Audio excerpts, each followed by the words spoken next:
Yeah, I mean, you try to put a lot of emphasis on recruiting the right kind of guys. And this group, very, very selfless. I've been saying it for weeks now. And it just seems like a great combination of guys that they enjoy playing together and really coming here. And the number one goal is just winning for Oregon State. So at this point, it doesn't seem like there's any other hidden agendas. We had a scrimmage over the weekend, and so as a staff, we're like, okay, let's see when starting spots are handed out in minutes. But they were great. The guys that were subbing out were cheering for the guys that went in and had success.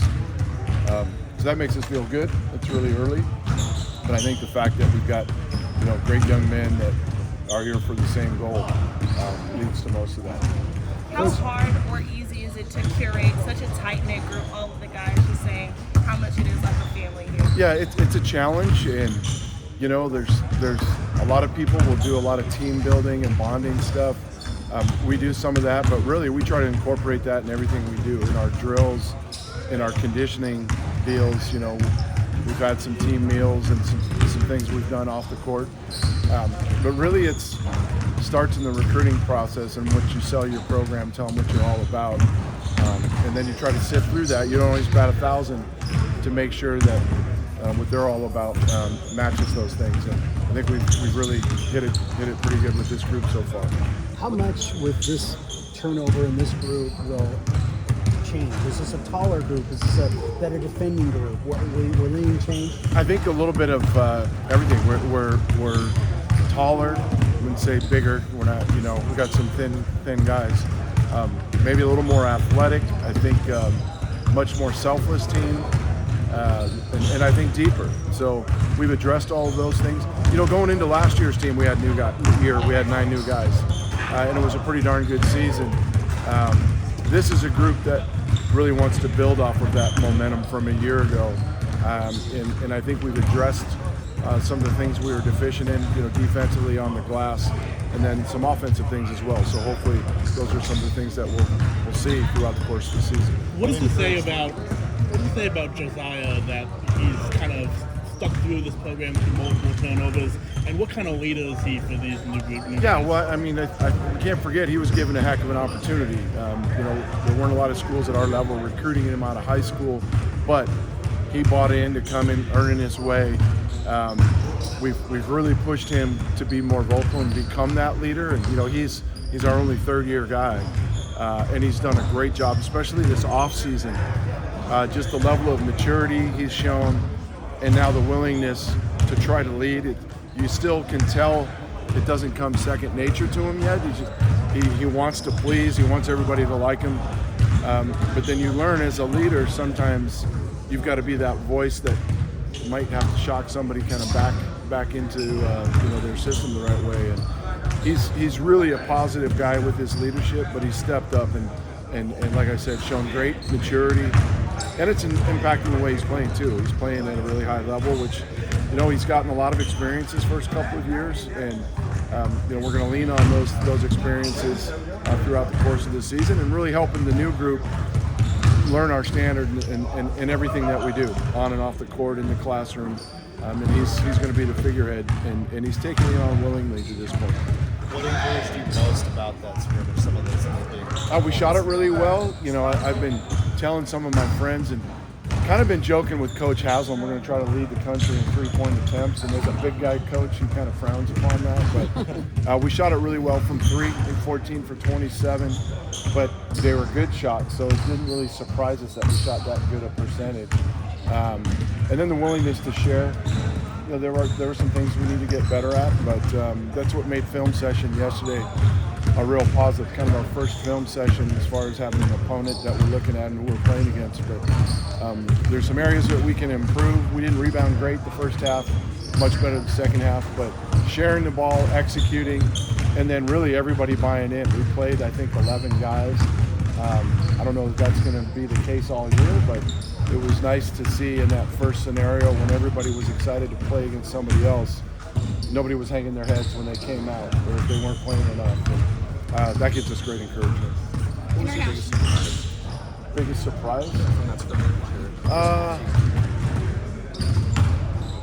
Gosh, I don't know. I mean, we shot it well, but we expected. We think we've got good shooters. We've addressed that. Maybe just kind of the feel of getting on a plane, flying down there, staying in a hotel, having a meal the night before the game, and just our big thing was as a staff, we'll know a lot more about ourselves after this experience, and we performed well and did a lot of good things. So just getting that first kind of experience out on the road was a pleasant surprise, and how they handled themselves, carried themselves, because that's how you have to set the tone. I mean, from what we wear, how we talk, on the bus, in the airport, how we treat and relate to others. The airport in Eugene, a gal came up with their young 4-year-old son. For his birthday, they were taking him on a plane ride from Eugene to Portland. But he wanted to come up and take pictures, and our guys, man, they stood up right away. It's cool to see. Those are some of the things that we preach, and it was neat to see those kind of experiences unfold on our first trip. So I was pleasantly surprised. International basketball is a little bit different than the style of basketball we play here. Just from a coaching standpoint, what's the advantage of kind of blending that international style of basketball with the American style of basketball? Yeah, what's neat is our style of play fits the European game. It's more spread the floor, share the ball, get turns, where, in a lot of places, especially at the NBA level, there's some great actions, but a lot of it's one-on-one, isolation ball, that sort of thing, pick and roll. And so I think the players understand from Europe, our system and how it fits their style of play. Obviously, our influence, having played over there for a number of years professionally ourselves, but it's good team basketball. So I think that's what allows us to get involved with so many European kids, and it's not like we're committing to just going to Euros. It's just kind of the landscape with NIL and rev share and how all that shakes out. But we love the guys that we have. They're more willing to come to the States now because of rev share and NIL, where for years past they would just stay and play for their club team and make a little bit of money. And then what's really neat is their desire to get an education too. So all those things, I think, added up together, brings those type of players to us, and they all seem to really flourish in our system. Do you have any true back to the basket guys, or is that a thing of the past? No, I think Noah, Yak is developing there. Johan's a guy that can play inside and out, and we're working. So many guys think back to the basket just means play bully ball, but we really teach and develop the importance of throwing it in there just to get the defense to collapse and passing out of there. Those are some things I think we'll see. Another new sort of thing that we're adding, that last year we threw it into Parsa and he shot it at like 60-some%. Yeah. But collapsing that defense, if teams want to try to double team, we're going to have shooters around. So there's an importance of being able to throw it in there. And our deal, we've always tried to have that inside-out balance. Are they clear to do a drop step if it's there? Yeah, score first. If they're one-on-one, they know to go score it, but then they got to read the defense if they're collapsing to dig or coming to trap, working on those passing skills to get it out and get it turned around and get great percentage shots. Back to the European players, past couple years you have gone heavy Euro. How did they then fit with the culture, and how did they enhance the culture? I think one thing about our program, whether it's heavy Euro or all Americans, is coming from different backgrounds, really embracing each other for each other's differences, not alienating one another. Something I think our society as a whole should really learn from. But the neat thing is they bring different cultures, different styles, the way they were brought up.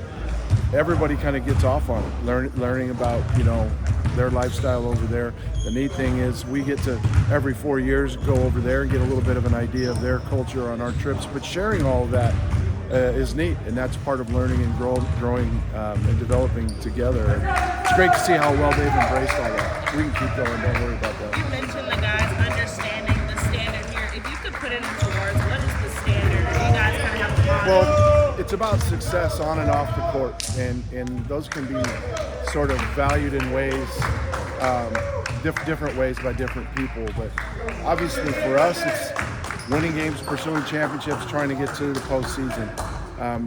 We've gotten there. We haven't always gotten to the NCAA tournament, but we've gotten there a couple of times.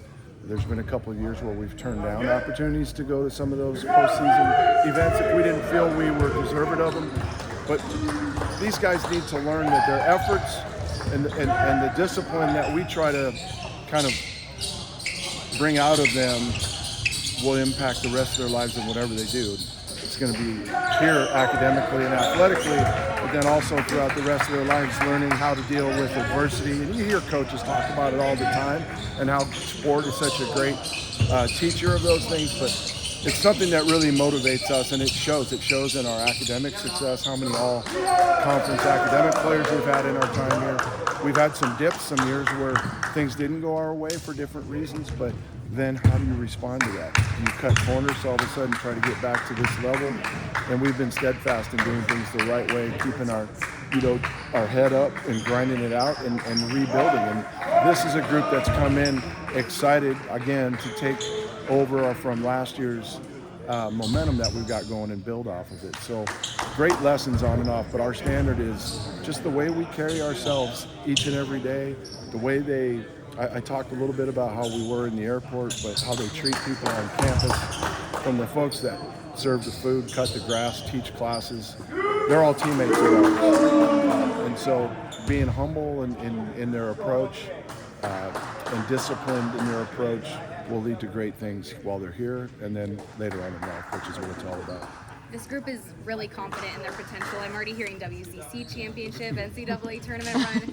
I know it's still the very early, the season hasn't even started yet, but do you share that testament? And if so, where does that confidence come from? Well, when we put this group together, when we recruited these guys and all the work we've put into this point over the summer and into the fall, we've talked again about building off, last year we won 20 games. We let a couple slip away down the stretch. I think we lost our focus just because of the landscape at that time.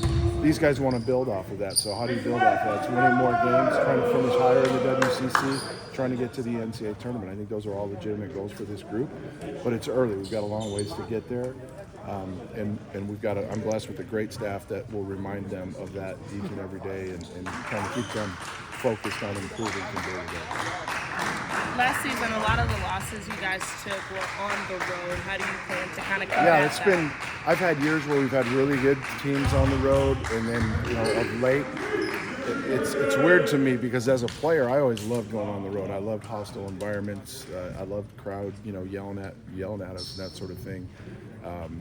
It's just a little bit of a different focus these days, but our performance this past weekend, even though it was a scrimmage, it was a great, I think, first step again to the mentality you take from the time you get on the bus here to when you get down there and get to work.